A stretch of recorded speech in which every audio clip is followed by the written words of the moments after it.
mic. Wait na, wag muna po mic. Camera muna yung TV cameras muna po. Camera.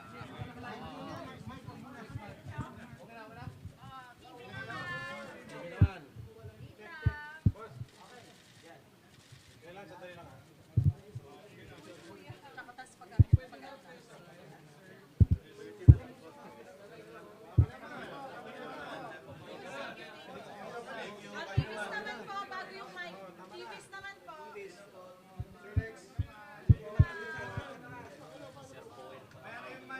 Mamaya po yung mic. TVs naman.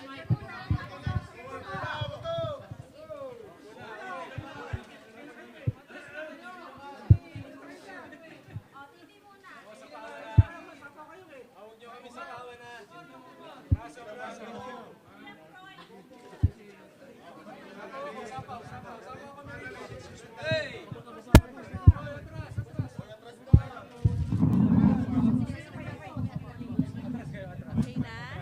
Okay po, naka-mic naman. Vloggers. Aray ko kuya.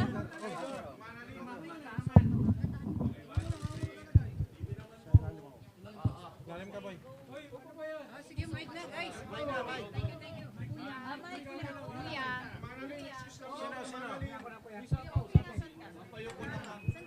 Ma'am, excuse naman.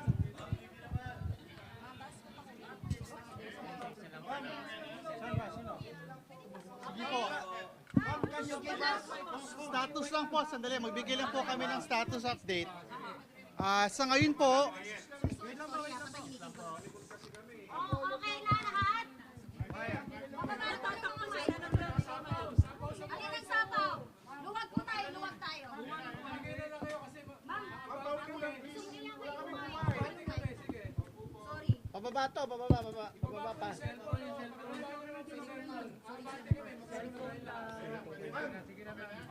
Ayan, start.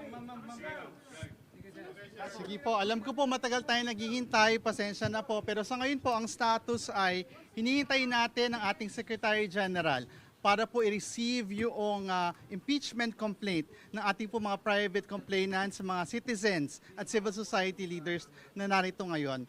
Para po ipakilala yung mga complainants, sinatawagan ko po si Senator Laila de Lima. Okay. Ito pong complaint for impeachment ay pinirmahan ng 17 complainants. Ang mga galing sa civil society organizations, galing din sa religious sector, galing din sa ibang grupo. But they are filing all of these signatories, 17 signatories, are filing this in their personal capacity, even if they are members of various groups or of various party lists, etc. So, 17 po sila. Ang mga nag-file po ay sila former Secretary Ging Deles,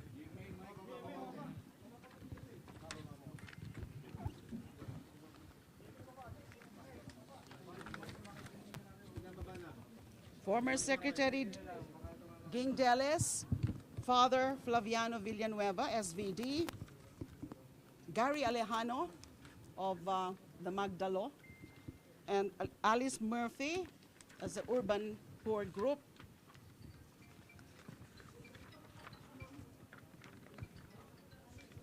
Francis Aquino D, that's Kiko D, Mr. Eugene Louis Gonzalez, Doc Sylvia Estrada Claudio, Lea Lopez Navarro, Rowena Amon,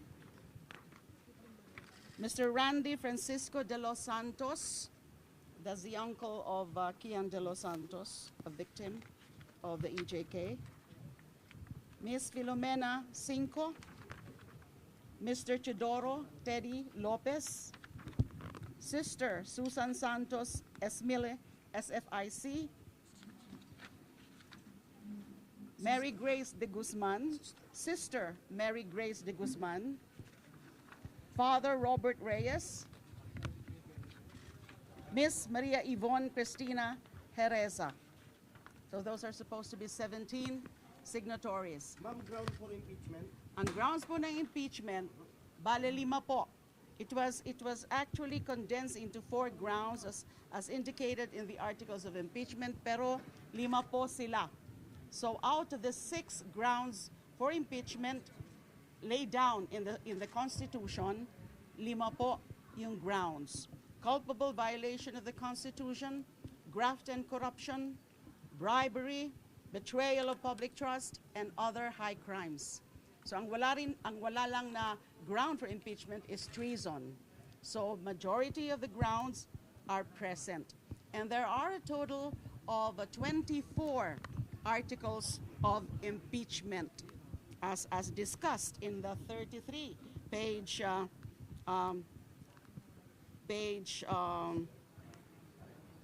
complaint. So among the articles po are the misuse, the failure to account, the intel and confidential funds of both the Office of the Vice President and also of the Department of Education.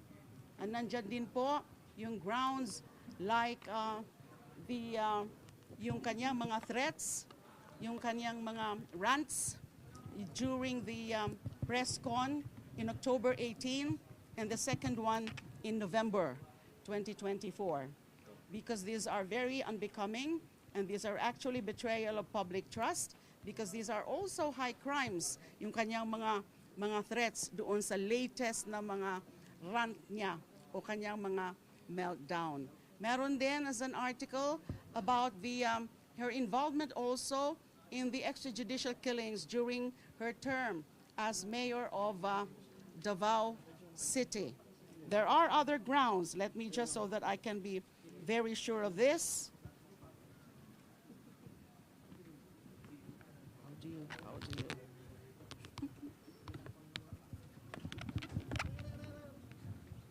I'll just read from the complaint.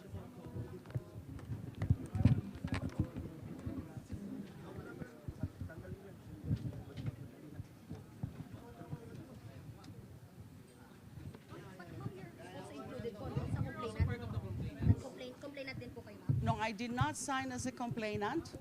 I'm supporting this move, and at the same time, I was designated by the group as a spokesperson. But there are actually two signatories who are part of the ML, or Mamamayang Liberal, in the same manner that there is a signatory, part of Magdalo, and a signatory, part of Akbayan.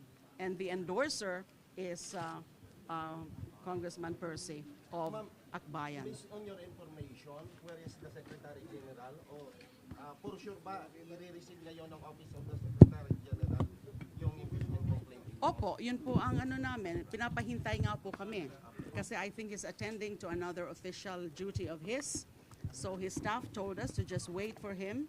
So this will definitely be filed today. And then, you know, that another article is the respondent left DepEd with nearly 7 billion pesos in unliquidated cash advances. Isa po yun sa mga articles. And then there's the rigged bidding of laptops and other electronic devices during respondent's time as DepEd secretary. And then they were also, respondent and members of her family engaged also in bribery and or in the unexplained receipt of hundreds of millions of funds from known drug personalities. And then we also cited, the complainants also cited as among the articles of impeachment, the respondents' acts of coddling, defending, and otherwise acting as an enabler of Pastor Apollo Kibuloy. So we will be filing this, and it's good that the section is here already. How do you feel lang? Kasi si President Bongbong Marcos has already sent a message to all. Alam nyo, May isang tanong. Isang tanong. Wait lang. How do you feel po na, the President has already spoken and he said to the congressman, the House leaders na huwag na natin pagtuunan ng pansin sa impeachment. How do you feel po? Okay. Paano to usad? Under the Constitution, a citizen can actually file an impeachment with a member of the House of Representatives as an endorser. So, Go ahead po. So, hindi namin tinitingnan yung mga ganyan because ayaw nga namin yan na maging, ma-perceive kami as favoring any of the political protagonists now, di ba? Talagang decision po ito ng mga individual na mga nag-file coming from various groups.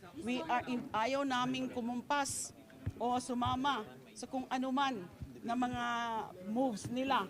Yung mga nasa gobyerno ngayon, including the president, we cannot be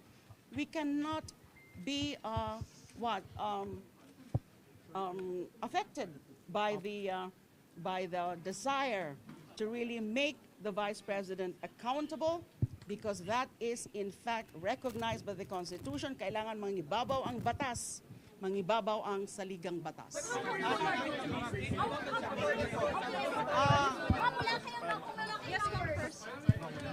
Ang akbayan po ay mag-e-endorso nitong impeachment complaint sa kabila po ng mga balita noong nakaraang linggo na may mga sinabi ang Malacanang at ilang political leaders na huwag daw pong ituloy.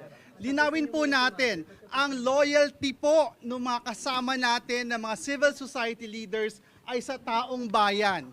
Hindi po madidiktahan ang mga progresibong puwersa na gustong i-hold accountable si Vice President Sara Duterte. How hopeful are you, sir? Sa araw na ito, we are here in the House of Representatives bravely supporting the petition of citizens kasi naniniwala tayo na ito ay responsibilidad ng ating pong institusyon. They have to give this complaint a fair chance and a fair day in court. Mahalaga po itong impeachment complaint na ito para simulan na yung totoo na step process towards holding the Vice President accountable. Simple lang naman po ang kailangan natin tandaan. Kung hindi ngayon, kailan pa? May oras pa po ba? Magkakampanya na rin, sir. Naniniwala po tayo kapag gusto, may paraan. At yung paraan po na yon ay paraan para panagutin ang mga nang-aabuso sa kapangyarihan at ninanakawan ng taong bayan. The Congress would fail to act on it this year. Are you willing to file it by next year?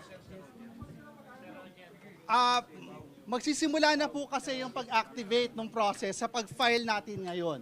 No, and Congress will have to go through the process of referring it to the responsible committee, the Committee on Justice. As to the timeline, we leave it to the leadership of Congress. Pero kalakip nito yung reminder that we are duty-bound in this House of Representatives to give this complaint a fair day in court. But sir, it's a numbers game pa rin. Yung mga endorser?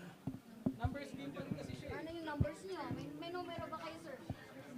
Naniniwala tayo na matindi yung merits ng ating impeachment complaint. At naniniwala din tayo dito sa mga kasama natin sa Kongreso, pag nakita nila na malakas itong ating complaint, malakas itong kasong ito, they will support it. I'll leave it at that muna po. Balik mo na.